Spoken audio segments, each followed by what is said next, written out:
بسم اللہ الرحمن الرحیم رب اشرح لی صدری ویسر لی امری واحلل عقدۃ من لسانی یفقہوا قولی الحمد للہ الذی لا مانع لحکمہ ولا ناقض لقضائہ والصلاة والسلام علی سید انبیائہ وسند اولیائہ وعلى أحبابه المعارضين لأعدائه أما بعد فأعوذ بالله من الشيطان الرجيم بسم الله الرحمن الرحيم محمد رسول الله صدق الله العظيم وصدق رسوله النبي الكريم الأمين إن الله وملائكته يصلون على النبي یا ایھا الذین آمنوا صلوا علیہ وسلموا تسلیما الصلاۃ والسلام علیک یا سیدی یا رسول اللہ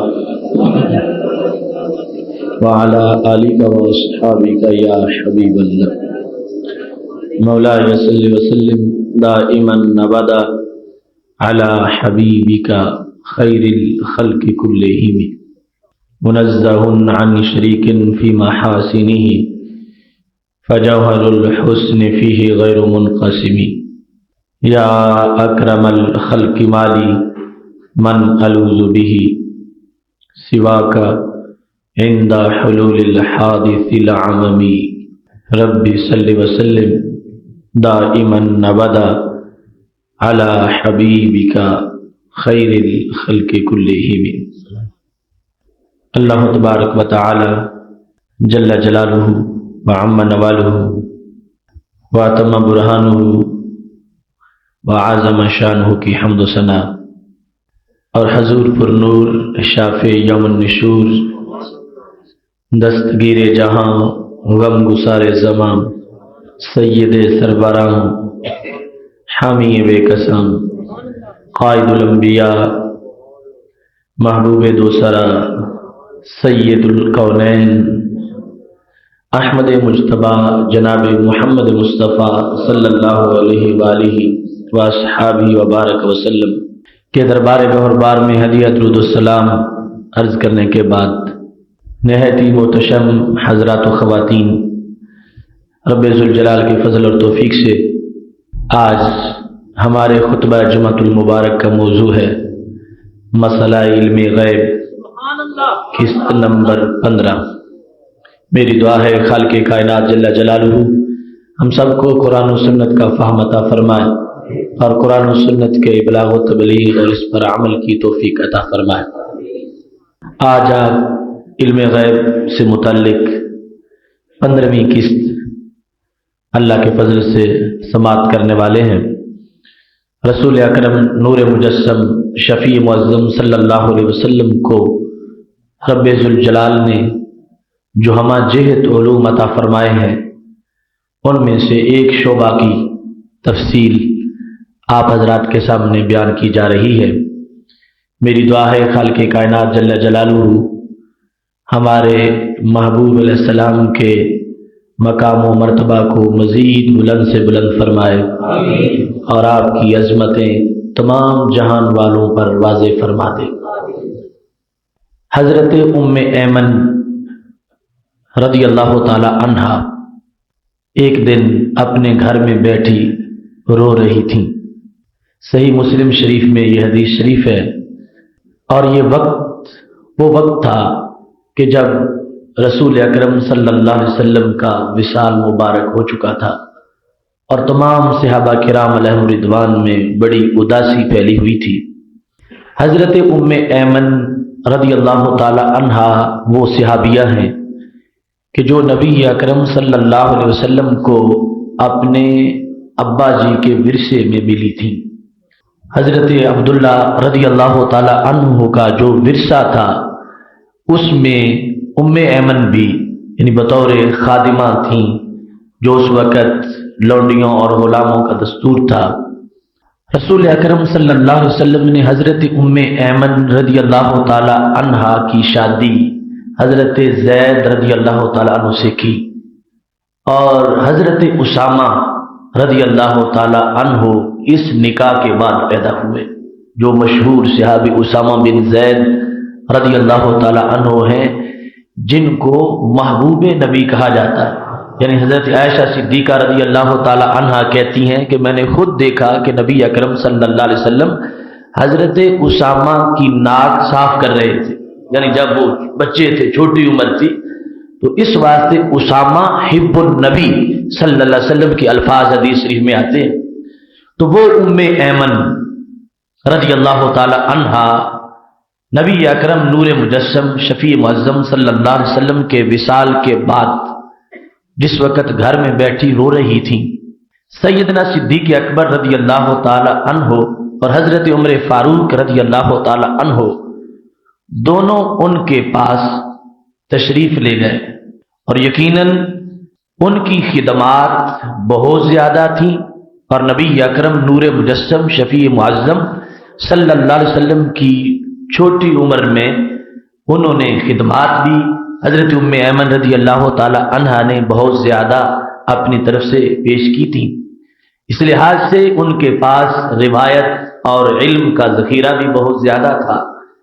تو یہ دونوں جن کو شیخین کہا جاتا ہے، امت کے سب سے بڑے شیخ الاسلام سیدنا صدیق اکبر رضی اللہ تعالیٰ عنہ اور حضرت عمر فاروق رضی اللہ تعالیٰ عنہ کسی مسئلہ میں مشاورت کے لیے حضرت ام ایمن رضی اللہ تعالیٰ عنہا کے پاس جب پہنچے تو انہوں نے دیکھا کہ وہ رو رہی ہیں، تو پوچھا ما یبکیک، ام ایمن کیوں روتی ہو؟ اب ان کو خود پتا تھا کہ رونے کا سبب کیا ہے، نبی اکرم نور مجسم شفیع معظم صلی اللہ علیہ وسلم کے فراق میں یقیناً رو رہی ہیں۔ ما یبکیک، تمہیں کون سی چیز رلاتی ہے؟ ساتھ ہی اپنی طرف سے دونوں نے جواب دیا ما عند اللہ خیر لرسولہ صلی اللہ علیہ وسلم۔ ام ایمن ٹھیک ہے کہ ہمارے محبوب علیہ السلام ہم سے جدا ہو گئے، لیکن یہ بات یاد رکھو کہ جو کچھ اللہ کے پاس ہے وہ ہمارے نبی علیہ السلام کے لیے زیادہ اچھا تھا، اس لیے رب نے ان کو اپنے ہاں بلا لیا ہے۔ ما عند اللہ خیر لرسولہ صلی اللہ علیہ وسلم، جتنی دیر ہم میں موجود رہے اللہ کی حکمت کا یہی تقاضا تھا، اور پھر باقاعدہ مشورہ کیا گیا، اور یہ ہمارے نبی علیہ السلام کا ایک اختصاص ہے کہ اللہ نے پہلے مرضی پوچھی، حالانکہ وہ جانتا ہے، فرشتوں کو بھیجا کہ اگر میرے پاس آنا چاہتے ہو تو ٹھیک ہے، ورنہ دائمی حیات زمین کے اوپر کی وہ میں تم کو عطا کر دیتا ہوں۔ تو اس وقت اختار الرفیق الاعلی، ہمارے نبی علیہ السلام نے کہا کہ میں اعلیٰ رفیق کی رفاقت کو پسند کرتا ہوں۔ پھر محبوب علیہ السلام کا وصال ہوا، تو اب یہ دونوں کہنے لگے ما عند اللہ خیر لرسولہ، جو کچھ ہونا تھا ام ایمن وہ تو ہو گیا، لیکن یہ یاد رکھو کہ اس وقت ہمارے محبوب علیہ السلام کا رب کے پاس پہنچنا یہی حکمت کا تقاضا تھا کہ جو کچھ اللہ کے پاس ہے وہ ان کے لیے بہتر ہے، اس واسطے خالق کائنات نے ان کو اپنے ہاں بلا لیا ہے۔ حضرت ام ایمن رضی اللہ تعالی عنہا بھی پھر ام ایمن تھی، کہنے لگی انی لعالم ان ما عند اللہ خیر لرسولہ، یہ میں بھی جانتی ہوں کہ جو کچھ اللہ کے پاس ہے وہ ہمارے نبی علیہ السلام کے لیے اب بہتر تھا، اسی لیے ہی رب نے بلا لیا ہے، یہ بات میں بھی جانتی ہوں، لیکن اب کی لانقطاع خبر السماء، روتی اس لیے ہوں کہ پہلے جو سلسلہ تھا کہ ان کے پاس بیٹھتے تھے تو ہمیں آسمانوں کی باتوں کا پتہ چلتا تھا، خبر سما ہمارے سامنے ہوتی تھی، اور تمام علوم کے اس طرح جام چھلکتے تھے، اور بڑی بڑی دور کی چھپی ہوئی باتیں ہمارے لیے بیان ہو جاتی تھیں۔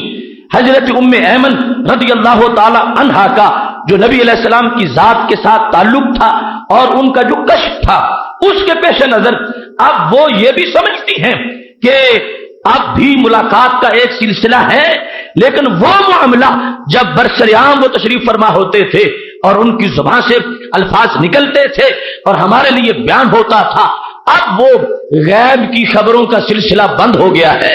انقطاع خبر سما کی وجہ سے میں رو رہی ہوں کہ مجھے جو کچھ محبوب علیہ السلام کی خدمت میں بیٹھنے سے غیوب کا علم ملتا تھا اور خبر سما ہر وقت ہمارے سامنے بیان کی جاتی تھی، اے ابو بکر و عمر اب وہ سلسلہ ہمارے سامنے سے بند ہو گیا ہے.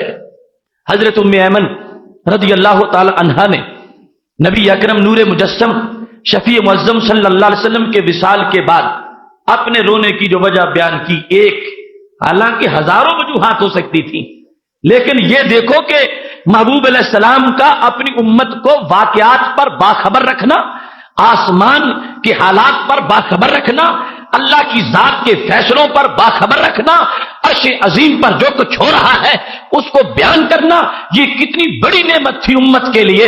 حضرت ام ایمن رضی اللہ تعالی عنہا نے سر فہرست جس کو بیان کیا، فرمایا میں اس لیے رو رہی ہوں کہ وہ غیب کی باتوں کا سلسلہ اب ہماری نظروں سے بالکل اوجھل ہو گیا ہے. فَحَيَّجَتْهُمَا، حضرت ام ایمن رضی اللہ تعالی عنہا کا ایک موقف تھا، ایک موقف شیخین کا تھا. انہوں نے جو بات بیان کی وہ انہوں نے بھی کہی کہ میں یہ جانتی ہوں کہ اللہ کے پاس جانے کی حکمتیں اب یہی تھی کہ جانا چاہیے تھا اور چلے گئے ہیں، لیکن میں جو کہتی ہوں تمہیں اس بات کو ماننا پڑے گا. اس انداز میں حضرت ام ایمن رضی اللہ تعالی عنہا نے اپنی بات کو پیش کیا. فبکیا، ان دونوں کی آنکھوں میں بھی آنسو آ گئے. حضرت صدیق اکبر رضی اللہ تعالی عنہ اور حضرت عمر رضی اللہ تعالی عنہ، ان دونوں کی آنکھوں سے بھی آنسو ٹپکنے لگے کہ ٹھیک ہے ام ایمن، ہم نے تجھے منع کیا تھا کہ محبوب علیہ السلام تو اللہ کے ہاں بلند مقام پر فائز ہو گئے ہیں، اب یہ رونا بند کر دو. لیکن جو پہلو تم نے پیش کیا ہے وہ یقیناً اس بات کا ہے کہ تمہارے ساتھ ہمیں بھی رونا آ گیا ہے. سیدنا صدیق اکبر رضی اللہ تعالیٰ عنہ اور حضرت عمر رضی اللہ تعالیٰ عنہ وہ بھی اس بات میں ام ایمن کا جو خلاصہ تھا محبوب علیہ السلام کے فراق میں کہ ایک غیوب کے بیان کا جو سلسلہ تھا وہ ہمارے لیے منقطع ہو گیا ہے. ان دونوں ضباط نے بھی نبی علیہ السلام کی سیرت کی اس پہلو کو بڑا ہی عظیم جانا اور اس کی بات کو سن کر اپنی طرف سے اشکوں کا سلسلہ جاری کر دیا. نبی اکرم نور مجسم شفیع معظم صلی اللہ علیہ وسلم کے غیوب کا معاملہ، دل کی بات اور دل کی احوال کی خبر اور مستقبل میں ہر انسان کی جو حیثیت ہے اس کا بیان، یہ بات بھی سینکڑوں نہیں ہزاروں حوالہ جات سے مختلف طرق سے ثابت ہے. ایک شخص محبوب علیہ السلام کی خدمت میں حاضر ہوئے، کہنے لگے انی ارید الہجرہ، میں ہجرت کرنا چاہتا ہوں اور میرے پاس اونٹوں کا مال ہے. شاید ان کا یہ سوال تھا کہ اونٹ کدھر کروں، ساتھ لے کے ہجرت کروں یا بیچ دوں، اسلام کو دے دوں، کیا کروں؟ ارید الہجرہ، میں ہجرت چاہتا ہوں. تو محبوب علیہ الصلوۃ والسلام ہر بندے کو اس کی حیثیت کے مطابق جواب دیتے تھے. اب ایک شخص نے پوچھا کہ سب سے بڑی عبادت کون سی ہے؟ فرمایا سب سے بڑی عبادت نماز ہے. کسی نے پوچھا سب سے اچھا عمل کون سا ہے؟ فرمایا جہاد ہے. کسی نے پوچھا سب سے اچھا عمل؟ فرمایا والدین کی خدمت ہے. اب سوال ایک تھا تو جواب بھی ایک ہی ہونا چاہیے تھا، لیکن جواب جدا جدا کیوں ہے؟ تو محدثین کہتے ہیں اس واسطے کہ وہ ہر ایک کا دل دیکھ رہے تھے اور ہر ایک کی سیرت کو دیکھ رہے تھے. اب جو پہلے ہی مجاہد تو چوٹی کا ہو مگر والدین کی خدمت تھوڑی کرتا ہو، اسے پھر کہنا کہ جہاد میں بڑی عظمت ہے نہیں، اس کو یہ کہنا چاہیے کہ والدین کی خدمت میں بھی بڑی عظمت ہے، کیونکہ جو کمی ہے وہ پوری ہو جائے. اور جو والدین کی خدمت تو کرتا ہو مگر نماز کے قریب نہ جاتا ہو، جب وہ پوچھے تو ہم جیسوں کو تو پتہ نہیں، ہم تو ایک ہی جواب دیتے رہیں گے، لیکن وہاں یہ شان ہے کہ پوچھنے والے کے دل سے بھی واقف ہے، اعمال سے بھی واقف ہے. تو اس واسطے اسے یہ فرما دیا کہ نماز سب سے بڑی نیکی ہے. اب یہاں ایک شخص نے پوچھا، حالانکہ ہجرت کا اتنا بڑا ثواب ہے، قرآن مجید میں بار بار ہجرت پر اجر عظیم کا اعلان ہوا اور یہاں تک بالآخر کہہ دیا گیا کہ جو ہجرت نہیں کرے گا اس سے ہم بیزاری کا اعلان کر رہے ہیں. اب یہ شخص آ گیا کہ ہجرت کرنا چاہتا ہوں. میرے نبی علیہ السلام نے فرمایا جو اونٹ تم نے رکھے ہوئے ہیں ان کا صدقہ دیتے ہو، زکوٰۃ نکالتے ہو. یہ تقیہ کلام تھا، ورنہ اس سے اگلی بات جو بیان کر سکتے ہیں یہ بھی بیان کر سکتے تھے. کہتے ہجرت چاہتا ہوں، اونٹ رکھے ہیں ان کی میں زکوٰۃ دیتا ہوں. اور پھر یہ ساتھ یہ بھی بیان کیا کہ جب میں اونٹ پانی پلانے کے لیے لے جاتا ہوں، کسی کو ضرورت ہو تو وہاں ہی اونٹ دوتا ہوں اونٹنیوں کو، اور اونٹنیوں کا دودھ میں تقسیم کر دیتا ہوں۔ اب نبی اکرم نور مجسم شفیع معظم صلی اللہ علیہ وسلم نے صدقہ کا لفظ اس مقام پر بولا، کیونکہ زکوٰۃ کی فرضیت اگر یہ حدیث ہجرت مکہ کے بعد کے معاملات گزرنے کے بعد ہے تو پھر مدنی دور میں فرضیت ہو چکی تھی، پہلے نفلی صدقہ تھا۔ بہرحال اس کی حیثیت پوچھ لی اور اس کے بعد فرمانے لگے فَعْمَلْ مِنْ وَرَاءِ الْبِحَارِ إِنَّ اللَّهَ لَن يَأْتِيَكَ مِنْ عَمَلِكَ شَيْئًا، فرمایا تجھے ہجرت کی اجازت نہیں ہے۔ فَعْمَلْ مِنْ وَرَاءِ الْبِحَارِ، تم جا کے سمندروں کے پار اپنا کام کرو، جو کرتے ہو کھیتی باڑی اسی میں مصروف رہو۔ ان اللہ لن یاتراک من عملک شیئا، میں ضمانت دیتا ہوں باقی لوگ اگر ہجرت نہیں کریں گے ان کے عمل ضائع ہو جائیں گے، تم ہجرت نہیں کرو گے سارے عمل باقی رہیں گے، تمہارا عمل برقرار رہے گا، تمہارا کوٹا جدا ہے۔ اوورسیز تم اپنا کام کرو، ورائے بہار اپنی کھیتی باڑی جاری رکھو، تم اپنا کام کرتے رہو۔ کیوں؟ فرما ان شأن الہجرت لشدید، ہجرت والا معاملہ بڑا سخت ہے، تم اپنا کام کرو۔ اب رسول اکرم نور مجسم شفیع معظم صلی اللہ علیہ وسلم ایک طرف تو یہ اختیار ماننا پڑے گا، جس کو چاہیں اس سے ہجرت کروائیں اور جس کو چاہیں اس کو اس کے گھر میں رکھیں، جس کو چاہیں اس کو گھر سے دور کریں، جس کو چاہیں گھر ہی میں ہجرت کا ثواب دلوا دیں۔ اور پھر یہ جو معاملہ تھا فرما ان شأن الہجرت لشدید، ہجرت کے تقاضے پورے کرنا بڑا مشکل کام ہے، تو یہ غیب کی بنیاد پر تھا کہ تم گھر رہ کے جتنی نیکی کما سکتے ہو، مجھے تمہاری صلاحیتوں سے واقفیت ہے، ہجرت کر کے تمہیں اتنا فائدہ نہیں ہو سکے گا، ہو سکتا ہے ہجرت کے بعد الٹا تمہارے اعمال کا نقصان ہو جائے اور تمہاری جو نیکیاں ہیں ان کے اندر کمی واقع ہو جائے، تمہاری جو خصوصیت اور شخصیت ہے بالخصوص تمہارے لحاظ سے میں باقی سب سے قطع نظر بات کر کے کہہ رہا ہوں، تمہارے لیے ہجرت مشکل ہے، تم ہجرت نہ کرو، تمہاری اسی میں بھلائی ہے، کام کرتے رہو، جو کماتے ہو اس کا شرعی حق ادا کرتے رہو، اللہ تمہاری کسی نیکی میں کمی نہیں آنے دے گا۔ اس سے پتہ چلا کہ خالق کائنات جل جلالہ نے نبی اکرم صلی اللہ علیہ وسلم کو جو شارع بنایا ہے، بیان شریعت کے لیے بھیجا ہے، تو ساتھ لوگوں کے دل کے احوال بھی دیے ہیں، ان کی حیثیات کو بھی واضح کیا ہے، ان کی صلاحیتیں بھی بالکل کھول کے سامنے رکھ دی ہے کہ جو خود بندے کو پتا نہیں کہ میں کیا کروں تو فائدہ ہوگا، کیا کروں تو نقصان ہوگا، یہ بارگاہ نبوت ہے، ہر ایک کے بارے میں جانتے ہیں کہ اگر تم اس راستے پہ چلو گے تو جلدی منزل پہ پہنچ جاؤ گے، اگر فلاں پہ چلو گے تو راستوں میں ڈاکو مل سکتے ہیں اور وہ تمہیں لوٹ بھی سکتے ہیں۔ یہ علوم کا تقاضا تھا اور یہ نبوت کی شان تھی کہ خالق کائنات جل جلالہ نے اس جہد کے علوم غیب بھی عطا فرما رکھے تھے۔ حدیث شریف روضہ خاک والی وہ پہلے میں ایک موضوع میں بیان کر چکا ہوں، بخاری شریف کے 6-7 مقامات پر اس کا ذکر آتا ہے، آج اس کو ایک نئے حوالے سے بیان کرنا چاہتا ہوں کہ جب نبی علیہ الصلوۃ والسلام نے یہ فرمایا تھا حضرت علی رضی اللہ تعالیٰ عنہ کو کہ جاؤ روضہ خاک میں ایک اونٹنی جا رہی ہے مدینہ شریف سے دور مکہ شریف کے راستے پر، فرمایا اس اونٹنی پر ایک عورت بیٹھی ہے، اس عورت کے پاس ایک رکا ہے، تم اس کو پکڑ کے لے آؤ۔ حضرت علی رضی اللہ تعالیٰ عنہ اور دیگر صحابہ وہ بہت سا سفر طے کرنے کے بعد روضہ خاک پر پہنچے تو باقی ایک عورت اونٹنی پہ بیٹھی جا رہی تھی، تو کہا کہ تمہارے پاس ایک خط ہے وہ نکالو، اس نے کہا کوئی خط نہیں، تو آپ نے کہا کہ ہمیں نبی علیہ السلام نے بتا دیا تمہیں کپڑے اتارنا پڑیں گے ورنہ خط باہر نکالو، تو خط اس سے برآمد ہو گیا۔ اس خط میں لکھا کیا تھا؟ ایک صحابی ہیں حضرت حاطب بن ابی بلتا، حاطب بن ابی بلتا کی طرف سے وہ رکا تھا مکہ شریف کے مشرکین کی طرف، اور اس میں کچھ باتیں تھیں نبی علیہ السلام کے بارے میں، کچھ اعمال کا ذکر تھا، یعنی دوسرے لفظوں میں وہ جاسوسی کا خط تھا، معاملات کا ذکر تھا۔ اب اس وقت وہ اس کو واپس لے آئے، خط نبی علیہ السلام نے پڑھ لیا، حضرت حاطب بن ابی بلتا رضی اللہ تعالیٰ عنہ مدینہ شریف میں اور بدری صحابی ہیں، اور خط جو ہے وہ ایسا تھا کہ جو شایان شان نہیں تھا، مکہ شریف والوں کے نام لکھا ہوا تھا۔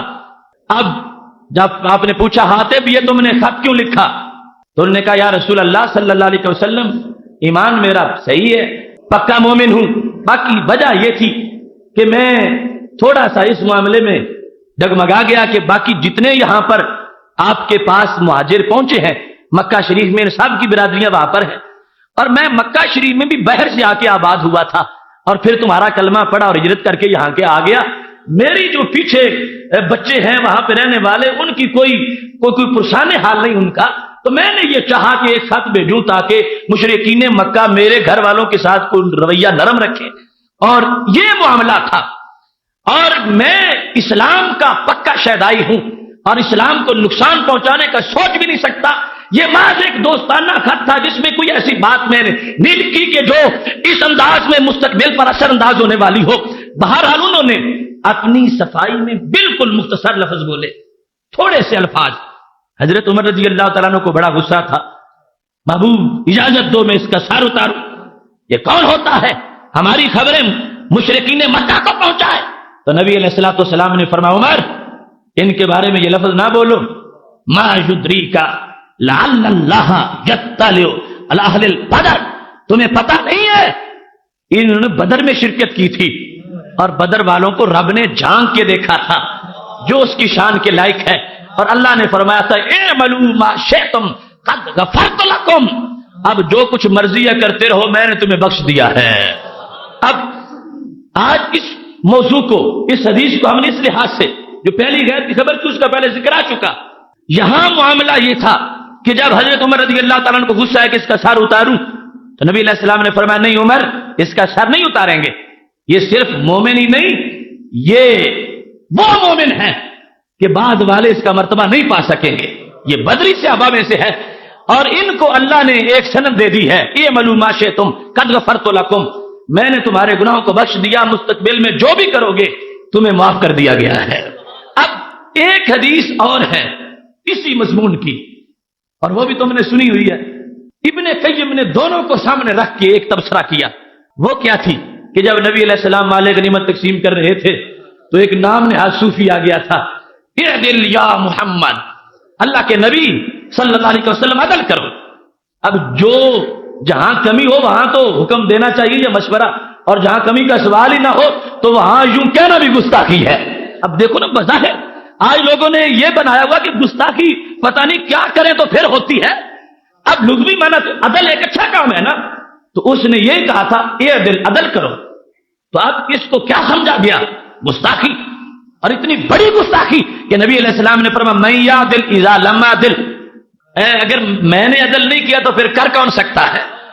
حضرت عمر رضی اللہ تعالیٰ عنہ پھر تیار تھے، میں اس کا سر اتاروں گا. حضرت خالد بن ولید تیار تھے، میں اس کا سر اتاروں گا. اب اس معاملے میں نبی علیہ السلام نے فرمایا یخرج من دأب ھذا الرجل، اس بندے کی نسل آگے نہیں چلے گی، اس کو مار دیں تو ابتلا آزمائش یہاں ہی ختم. اس کی ذریت سے ایک قوم آئے گی، وہ کیسی ہوگی؟ فرمایا تم اپنی نمازیں ان سے ہلکی سمجھو گے، اپنے روزے بھی کم جانو گے. صحابہ اگر تم ان کو پالو تو ان کو قتل کر دو. اور فرمایا ہم شر قتلا تحت عدیم السما، اس آسمان کے نیچے جب وہ لوگ قتل ہو چکے ہوں گے، نمازی بھی ہوں گے، روزے دار بھی ہوں گے، سب کچھ کرنے والے ہوں گے، مگر اس بندے کی اولاد سے ہوں گے شر قتلا، ان سے برا کوئی زمین پر مقتول نہیں گزرا. آسمان کے نیچے زمین کے اوپر سب سے زیادہ برے وہ لوگ ہوں گے جو قتل کیے ہوئے ہوں گے جن کو تم نے بدر میں مارا.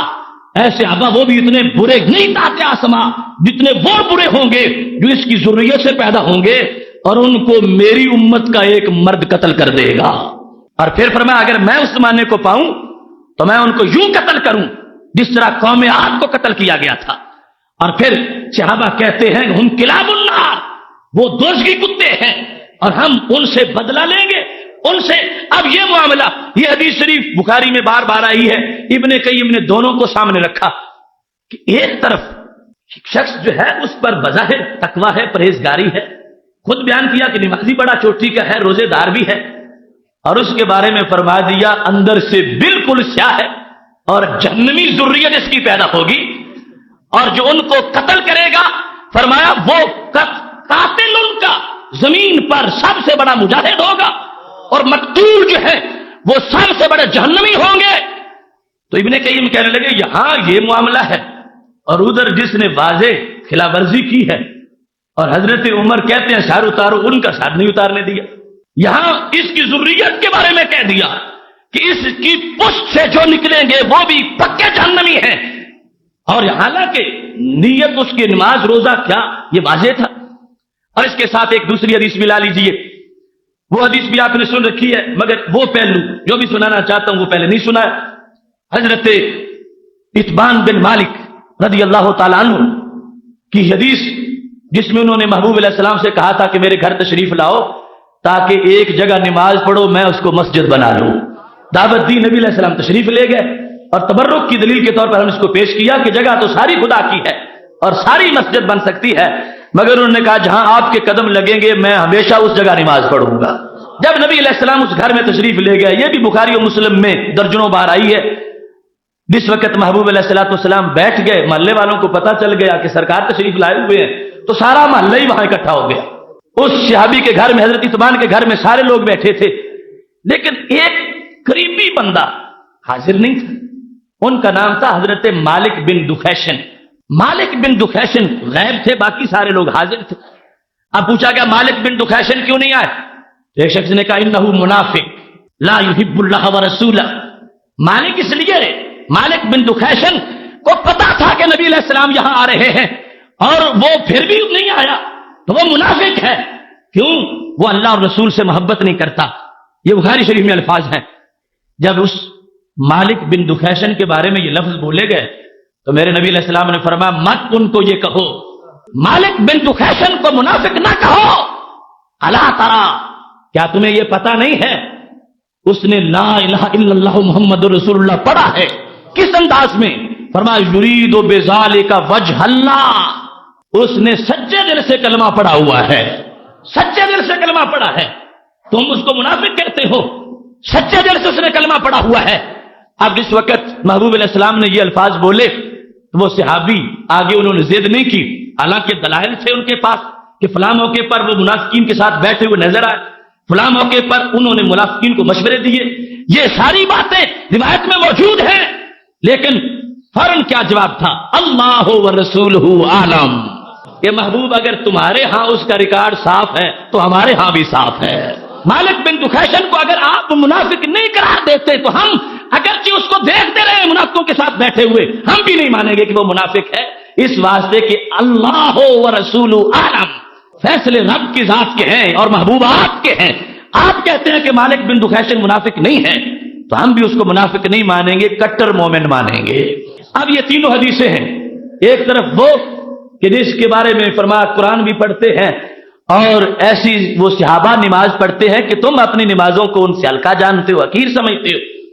اور دوسری طرف بظاہر دو بندے کہ جن کے بارے میں نفاق بظاہر واضح تھا، جاسوسی کا خط لکھنا، چھپ کے اخبار کا ذکر کرنا، اور پھر یہ کہ سارے اکٹھے ہوں محلے سے غائب ہو جائے، نبی علیہ السلام کی آمد ہو اور وہ اس گھر میں نہ آئے اور ساتھ کرائن بھی ہو. یہ باتیں واضح تھیں مگر نبی علیہ السلام نے فرمایا میرے صحابہ میں کسی کو اجازت نہیں دوں گا نہ مالک بن دخیشن کو منافق کہو اور نہ حاتب بن ابی بلتا کو منافق کہو. علم غیب کی حکمتوں کا، اور یہ ہے شان ہمارے نبی علیہ السلام کی.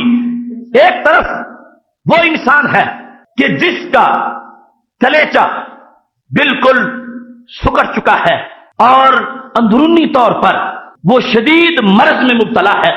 اس کو بظاہر جس انداز میں بھی کوئی دیکھنے والا دیکھتا ہے وہ چونکہ اس کے باطن سے مطلع نہیں، اس کے ظاہر کی طرف توجہ کرتا ہے.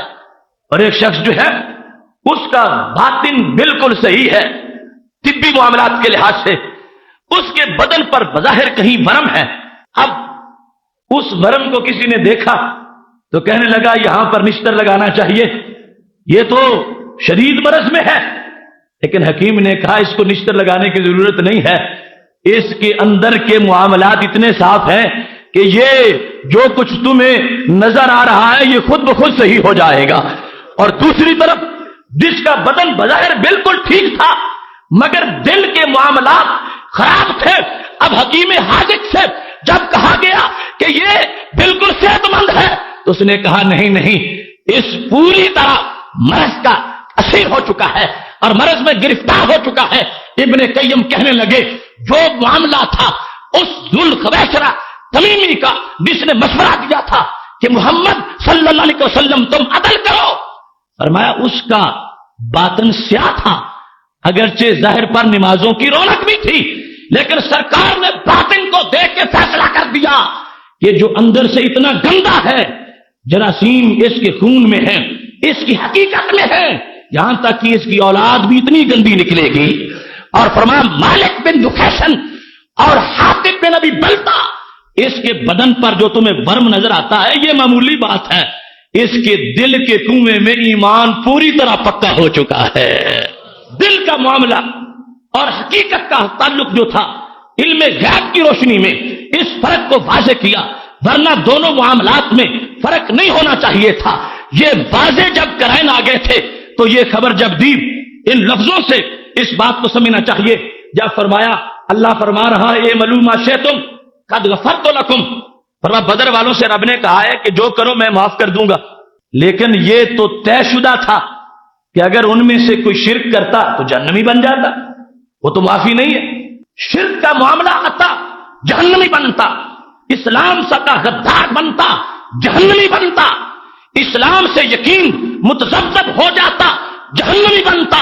تو جب نبی علیہ السلام اپنی طرف سے گارنٹی دے رہے ہیں کہ حاطب بن ابی بلتا کو کچھ نہ کہو، تو ماننا پڑے گا دل کے آئینے پر پوری توجہ تھی اور مکمل دل کو جھانک کے دیکھ کر کہا کہ دل کے کسی محلے میں حاطب میں منافقت موجود نہیں ہے، لہذا میرے رب کا فیصلہ اس کے بارے میں برقرار ہے۔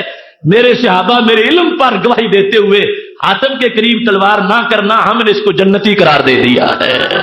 اب اے ملوما شیتم، ان لفظوں پر محض مدار جو ہے وہ نہیں ہو سکتا تھا جب تک کہ حقیقت حال پر اطلاع نہ ہوتی۔ اس بنیاد پر نبی علیہ السلام نے فیصلہ فرما دیا اور ان کو جنتی قرار دیا۔ اور دوسری طرف جو مالک بن دخیشن تھے ان کے بارے میں فرمایا انہوں نے کلمہ پڑھا ہے، کس انداز میں؟ یریدو بذالک وجہ اللہ، انہوں نے صرف اللہ کے لیے، اللہ کی رضا کے لیے کلمہ پڑھا ہے، کوئی تلواروں سے ڈر کے کلمہ نہیں پڑھا انہوں نے کوئی دنیا کی مال و دولت غنیمت حاصل کرنے کے لیے کلمہ نہیں پڑھا۔ اب کلمہ پڑھنے کا معاملہ حضرت مالک بن دخیشن کا اپنا ہے، وہ جانتے ہیں کہ میرے دل میں کیا ہے، لیکن ضمانت کون دے رہے ہیں؟ نبی علیہ السلام۔ تو ضمانت بھی اس بات کی کہ جس کی کوئی دیتا نہیں۔ یہ تو کہہ سکتے ہو کہ وہ نماز پڑھ رہا تھا، میں گواہی دیتا ہوں کہ وہ نمازی ہے۔ یہ کہہ سکتے ہو کہ وہ حج کر رہا تھا، میں گواہی دیتا ہوں کہ اس نے حج کیا ہے، لیکن یہ کون کہہ سکتا ہے کہ میں دیکھ رہا ہوں کہ اس کے دل میں نور ایمان موجود ہے؟ یہ وہ ذات ہے، سرے عرش پہ ہے تیری گزر، دل فرش پہ ہے تیری نظر، ملکوت و ملک میں کوئی شے نہیں میرے آقا جو تجھ پہ آیا نہیں۔ فرمایا صحابہ تم نے صرف ظاہر کو دیکھا اور اس کو منافق کہہ دیا، ٹھیک ہے کچھ گڑبڑ تھی مگر کنواں دل کا سارا پاک ہے، مکمل صاف ہے، کہیں کناروں کے باہر کوئی تھوڑا بہت معاملہ ہوا اور وہ معمولی ہے، وہ ختم ہو جائے گا، دل کا کنواں صاف ہے۔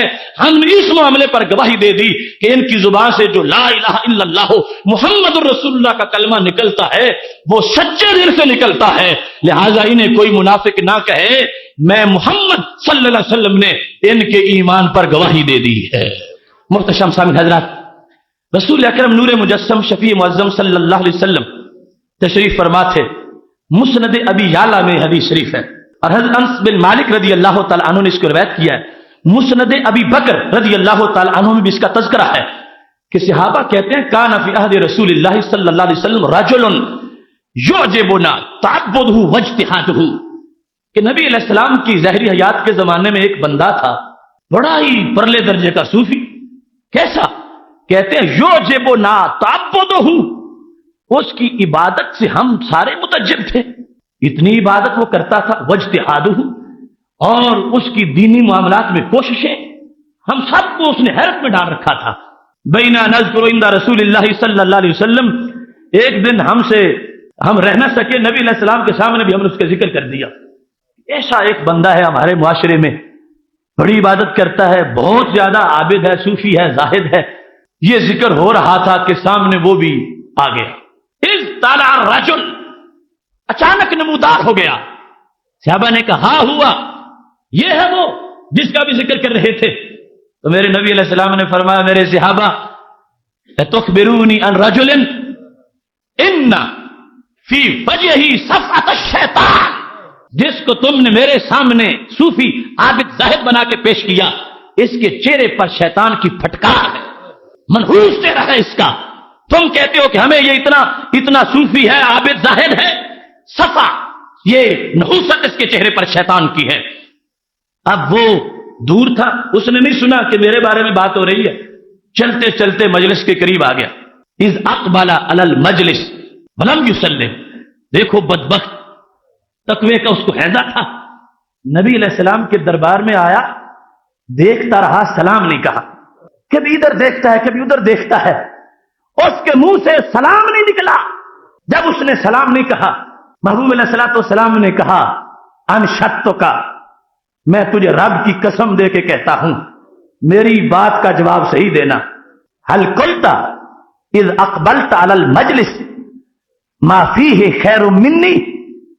فرمایا سچی سچی بات بتانا، جب تو آیا تھا یہاں پہ تو نے ہمیں بیٹھے دیکھا، تو نے سلام نہ کہا. یہ نہیں کہ تو بھول گیا، تو متکبر تھا، تیرے دل میں بغض تھا.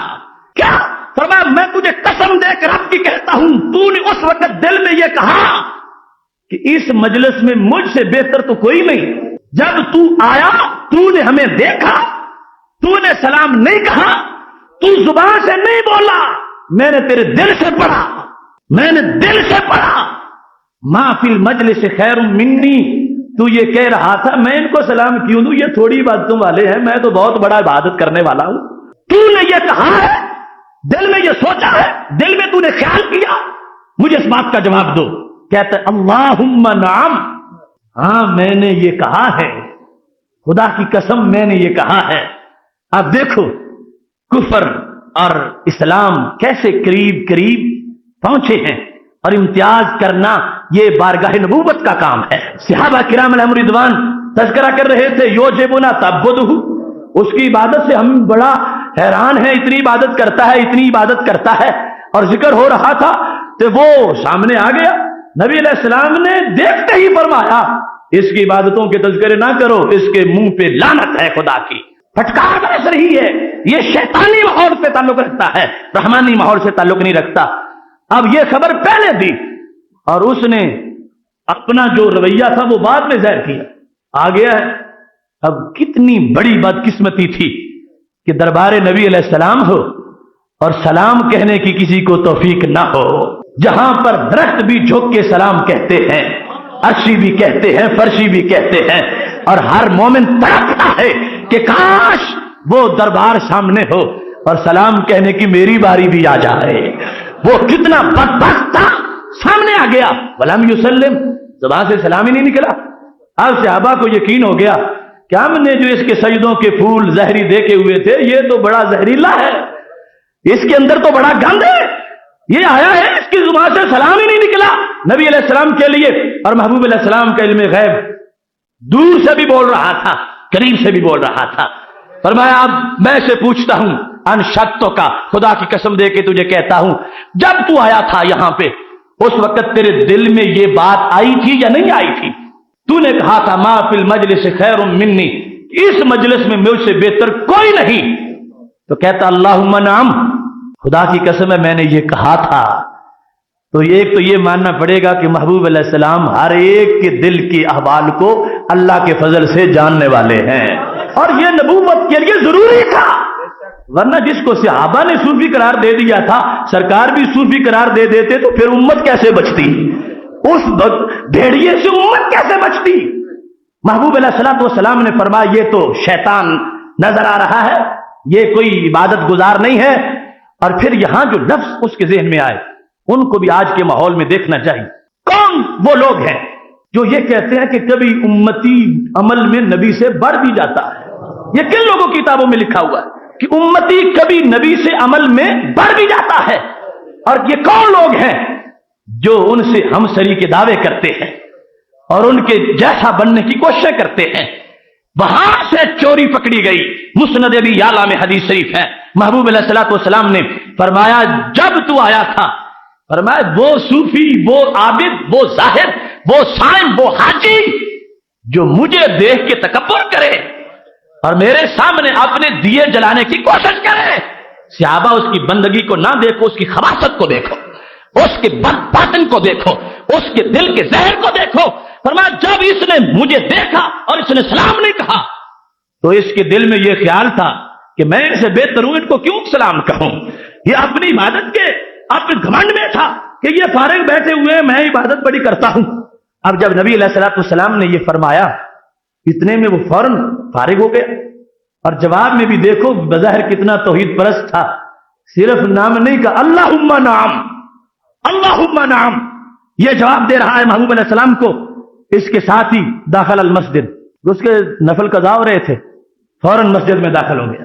میرے محبوب علیہ السلام نے فرمایا من یقتل الرجل، کون ہے جو اس کو قتل کرے گا؟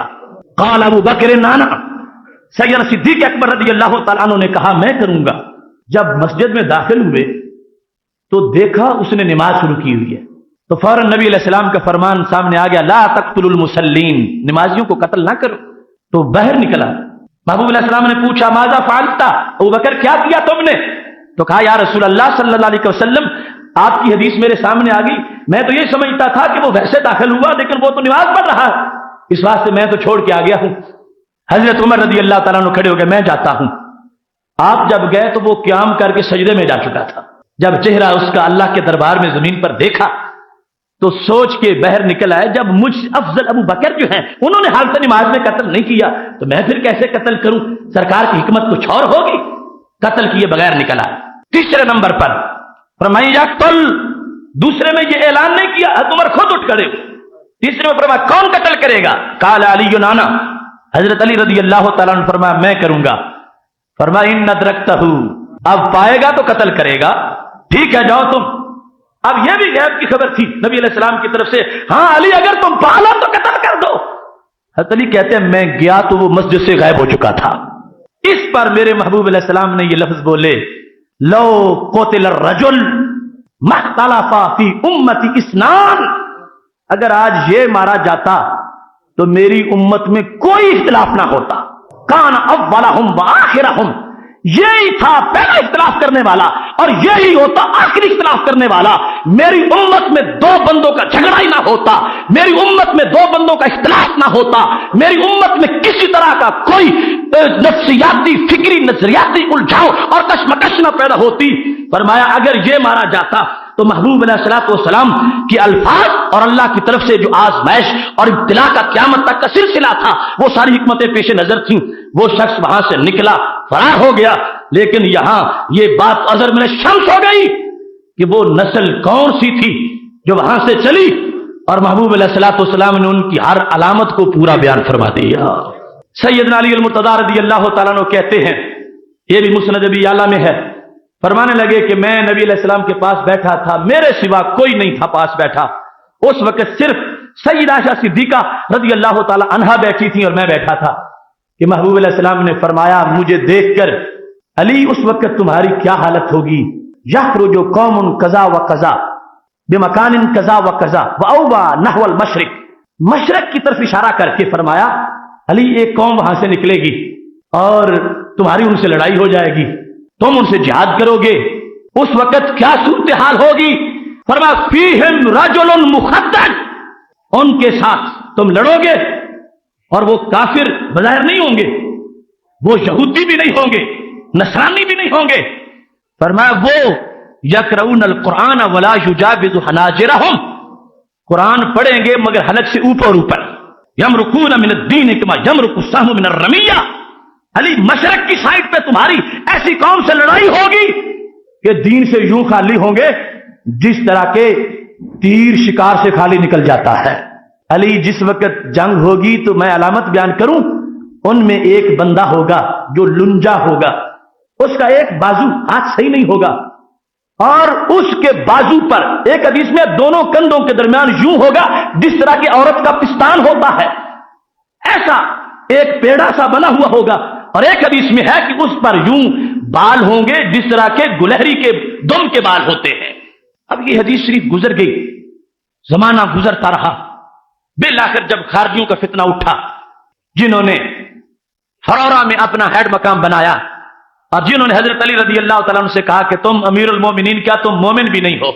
کیوں کہ اللہ نے فرمایا ان الحکم الا للہ، حکم اللہ کا ہے، اور تم نے حضرت امیر معاویہ رضی اللہ تعالیٰ عنہ سے صلح کرنے کے لیے حضرت عمر بن عاص اور حضرت ابو موسیٰ اشعری دونوں کو حکم مانا ہے، اس واسطے علی ہم تجھے مومن تسلیم نہیں کرتے۔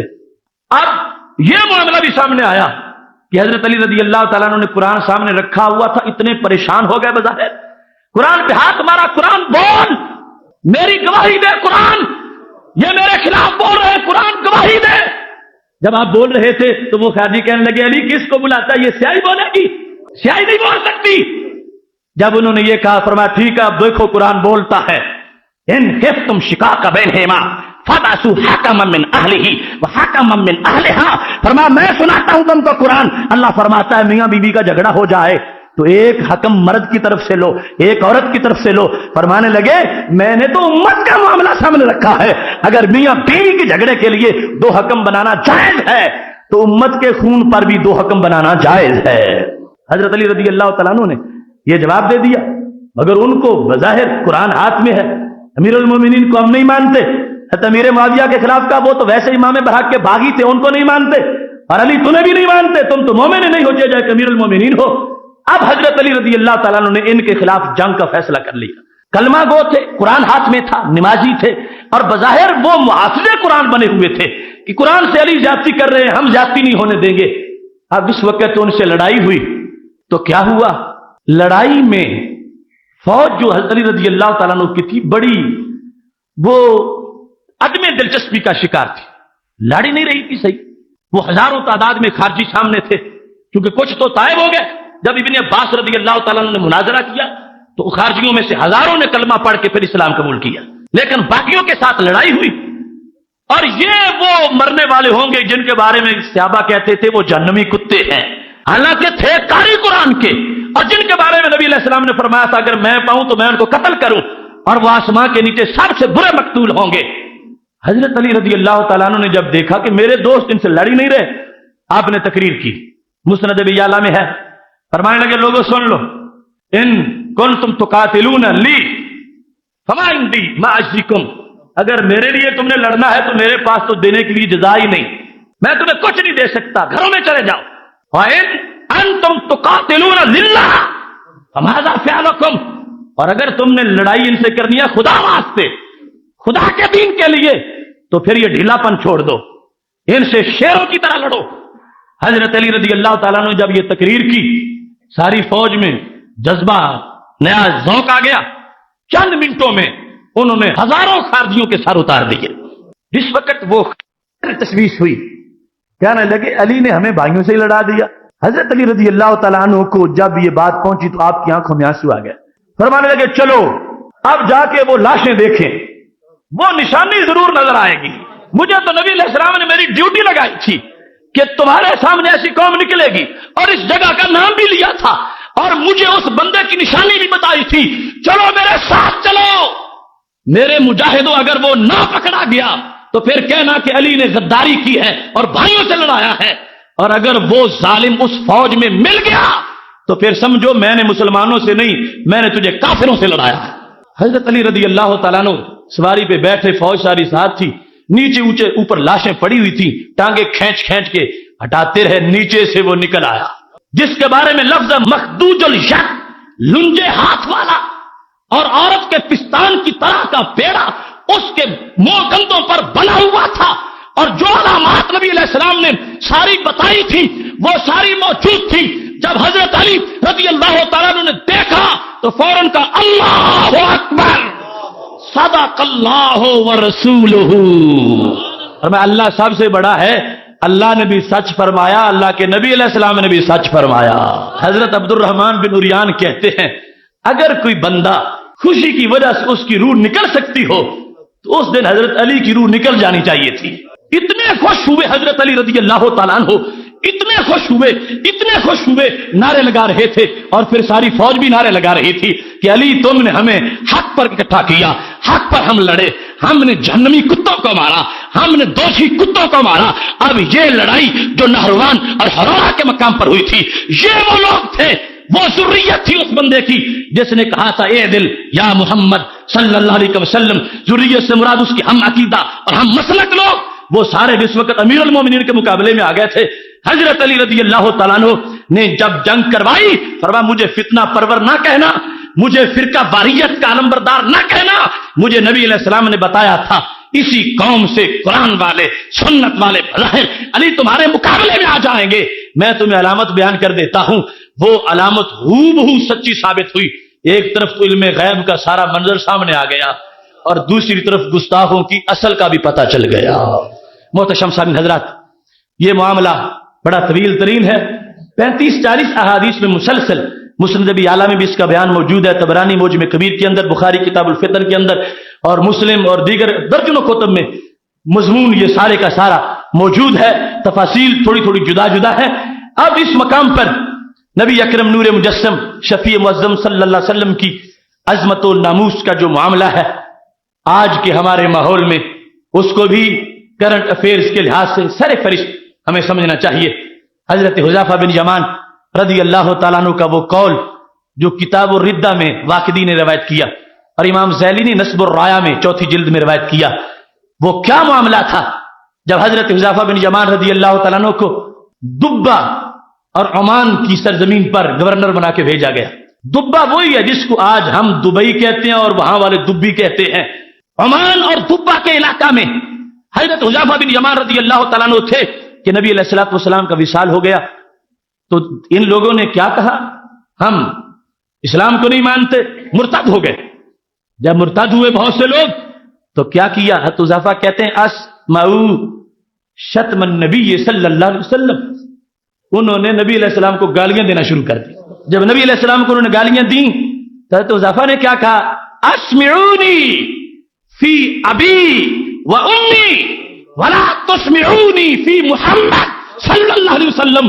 ظالموں، مجھے میری ماں کی بھی گالی دے لو، باپ کی بھی گالی دے لو، مگر نبی علیہ السلام کو گالی نہ دو. حضرت حذیفہ دیکھ رہے ہیں کہ معاملہ کافی گڑبڑ ہو گیا. خط لکھا سیدنا صدیق اکبر رضی اللہ تعالیٰ عنہ کو کہ یہاں کے لوگوں نے تو یہ سلسلہ شروع کر دیا ہے. حضرت صدیق اکبر رضی اللہ تعالیٰ عنہ نے فوج بھیجی اور پاس باں مل گئے کعبے کو صنم خانے سے. آج جو لیڈر تھا وہ ابو جہل کا بیٹا تھا، اکرمہ بن ابی جہل. حضرت اکرمہ کی قیادت میں 2000 کا لشکر سیدنا صدیق اکبر رضی اللہ تعالیٰ عنہ نے بھیجا اور فرمایا جب تک ان کے سر قلم نہ کیے جائیں اکرمہ تجھے واپس آنے کی اجازت نہیں ہے. یہ کون ہوتے ہیں؟ ہمارے جیتے ہوئے ہمارے نبی علیہ السلام کو گالیاں دیتے رہے. تو یہ صحابہ کا عشق تھا اور یہ ان کا جذبہ تھا اور یہ ان کا فتویٰ تھا اور یہ ناموس رسالت کا آج بھی تقاضا ہے. اس واسطے آج پوری دنیا میں جو تپش محسوس کی جا رہی ہے یہ کسی ضلع کی یا کسی علاقے کی تحریک نہیں، یہ 57 کنٹریز جو اسلامی ہے اور ان کے علاوہ دیگر ممالک کی ایک مشترکہ تحریک ہے. یہ ہمارے ایمان کا معاملہ ہے، ہمارے دین کا مسئلہ ہے اور دین کی سب سے بڑی بنیاد کا معاملہ ہے. اگر آج اس میں ہم نے پسپائی اختیار کی تو پھر یاد رکھو کبھی رب معاف نہیں کرے گا. اس واسطے مسلسل اس پیغام کو آگے بڑھانا ہے، اس تحریک کو آگے چلانا ہے. اس سلسلے میں جس قدر بھی مشکلات آئیں ان کا پہلے سے آپ کو حساب کرنا چاہیے. یہ قدم قدم بلائیں، یہ فراقے کوئے جانا، وہ یہیں سے لوٹ جائے جسے زندگی ہو پیاری. یہ مسلسل ایک آزمائش کا سلسلہ ہے اور رب کعبہ کی قسم ہے لگتا یہ ہے کہ اب اسی بنیاد پر اللہ اسلام کو ایک نیا عروج عطا فرمائے گا. وہ سوئے ہوئے شیر جو اپنے اپنے صحراؤں میں لیٹے ہوئے تھے اب اس طوفان مغرب کی وجہ سے ہر طرف بیداری آ گئی ہے اور بڑے بھولے ہوئے لوگوں کو بھی سبق یاد آ رہا ہے جن کے نزدیک یا رسول اللہ کہنا شرک ہوتا تھا اب انہوں نے بھی اس کو صحیح سمجھنا شروع کر دیا ہے اور جن کے نزدیک نبی کا مقام داخیہ جتنا ہوتا تھا ان کو بھی پتا چل گیا ہے کہ اس ذات کے بغیر آج بھی ہمارا گزارا نہیں ہوگا. اس معاملے میں پوری طرح حساس رہیے. ملک کی بقا سلامتی اس کو پیش نظر رکھتے ہوئے اپنے بنائے ہوئے دیش کو جلانے کے حق میں ہم نہیں ہیں، لیکن ہم بے غیرتی کے مظاہروں کے بھی بالکل خلاف ہیں. غیرت کا اظہار ہر وقت ہونا چاہیے. خاموش زبانیں اور مردہ جذبات ان کی اسلام کو کوئی ضرورت نہیں ہے. اسلام زندہ دلی کا نام ہے اور اسلام بڑھتے ہوئے جذبات کا نام ہے. ان جذبات کا اظہار اگر اب ہم نہیں کریں گے تو پھر کس وقت میں کریں گے؟ اس واسطے ہر بندے تک یہ بات پہنچنی چاہیے. ہر فکر میں جو لوگ بیٹھے ہیں ان کو اس بارے میں آگاہ کرو. اور جب تک ہمارا وہ مطالبہ پورا نہیں ہوتا جو ہم نے BBC کے انٹرویو میں بھی اپنا پیش کر دیا تھا لاہور پریس کلب کے سامنے کہ ہمارا مطالبہ ان گستاخوں سے معافی کا ہرگز نہیں ہے.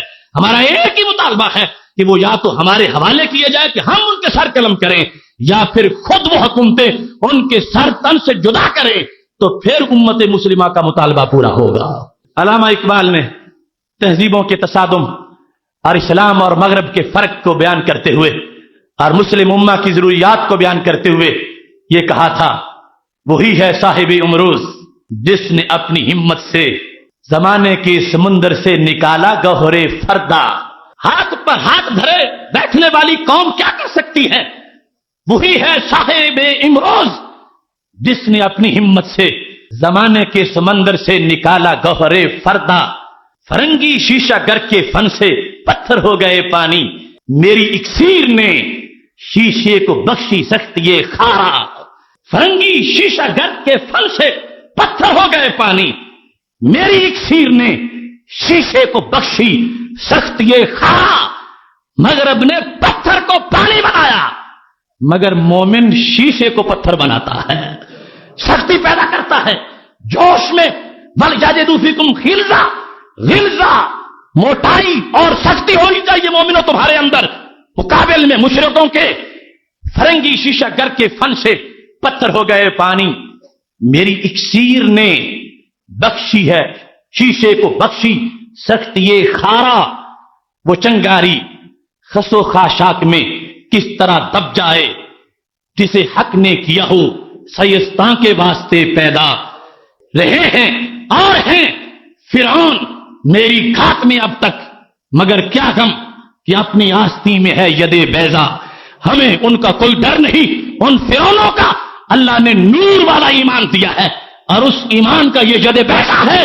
اقبال کہنے لگے جو کچھ کرتا ہے کرتا پھرے، ہم اپنے ایمان کی گواہی ضرور دیتے رہیں گے. رب ذوالجلال ہمیں اس مقام پر جب آج پورا ملک ہی نہیں پوری دنیا سراپا احتجاج ہے، رب کائنات ہماری دعاؤں کو قبول کر لے اور ہمیں وہ توفیق دے کہ ہم اس موضوع میں اس معاملے میں سرخرو ہو